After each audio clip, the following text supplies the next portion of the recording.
जब कोई परेशान होता है ना तो मैं उसको सिर्फ़ एक ही बात कहता हूँ कि फ़िक्र ना करो, अल्लाह ने बाकी वक़्तों की तरह तुम्हारा ये भी वक़्त गुज़ार देना है। क्या हुआ अगर वहाँ से बात नहीं बन सकी जहाँ से आपको उम्मीद थी? अल्लाह ताला हर लम्हा आपकी निगहबानी कर रहा है, वो जानता है कि आपके लिए क्या बेहतर है और वो आपको वही देगा जो आपके लिए सबसे बेहतर हो सकता है कि आपकी उम्मीदें पूरी ना हों, लेकिन ये याद रखें कि अल्लाह की मर्ज़ी आपकी ख्वाहिशात से कहीं बढ़ के है। वो आपको वो चीज़ देगा जो आपके लिए हकीकी मायनों में फ़ायदेमंद है।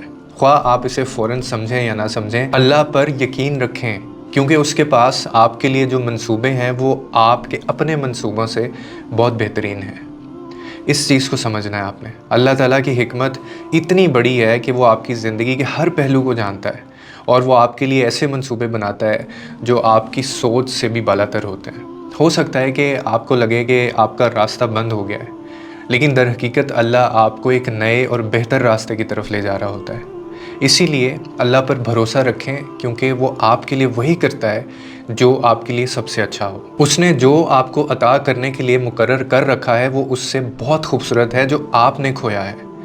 जब आप कुछ खो देते हैं ना तो हमेशा याद रखें अल्लाह ताला आपको उससे बेहतर चीज़ अता करने वाला होता है।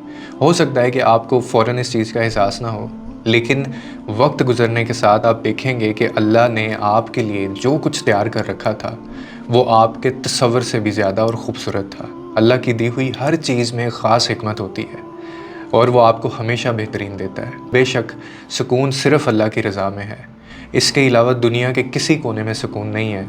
बस उसकी रज़ा में राज़ी हो जाएं, उसके ऊपर भरोसा करें। वो ये वक्त भी गुजार देगा बिल्कुल उसी तरह जैसे उसने बाकी वक्तों को भी गुजार दिया।